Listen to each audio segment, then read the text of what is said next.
There have been 4 VAC ban waves recently, and as the highly ranked hackers have been banned, it's cleared some spaces for the remaining players to move up into. Those who were Eagle are now Supreme. DMG Hell has now been shifted to Eagle Land. You'd imagine that this would be good for everybody.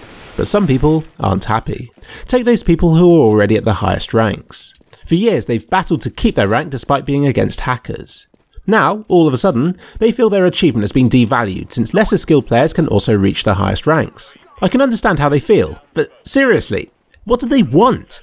Do they want the top ranks to be populated by hackers? Do they really want an excuse to smurf at lower ranks and to have a fair game? Now that a lot of hackers have been weeded out, you'd think that the legitimate players would be pleased to see so few players of their own ability left standing. They might even have to accept that there aren't that many people who are better than them. How I pity people with those problems.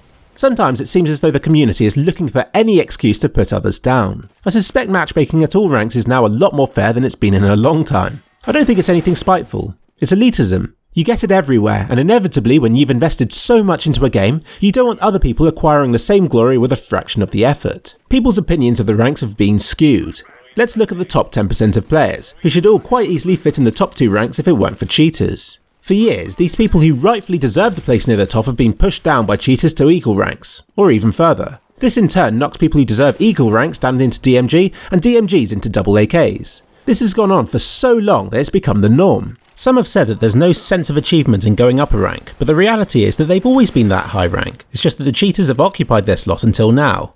I've personally considered the top ranks to be so rife with cheaters that you've been better off at lower ranks until this point. At least with these VAC waves, the top ranks mean something again. Of course this huge change is going to be jarring, but it is simply reversing the slow, creeping flood of cheaters that have plagued the system in these past years. Well done, Valve. It's good news for everybody, especially the best players at the top who will now have lots of easy games against those who aren't quite as good, but might I add, still deserve the top rank.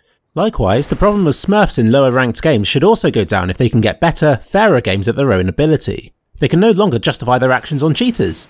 If split evenly, each rank covers about 5% of the audience. Somebody who's better than 95% of other players will still be significantly worse than the best players in the world. There will always be a difference in skill between the top of Global Elite and the bottom of that rank, just as there will be with Silver 1. Instead of venting our frustration at people who have got there legitimately, we should continue to hate the cheaters and hackers. Those are our true enemies. At the moment, the ranking system seems to favour those who play a lot. This isn't surprising since I'm sure a lot of good players have gone elsewhere to play after having battled against cheaters for so long.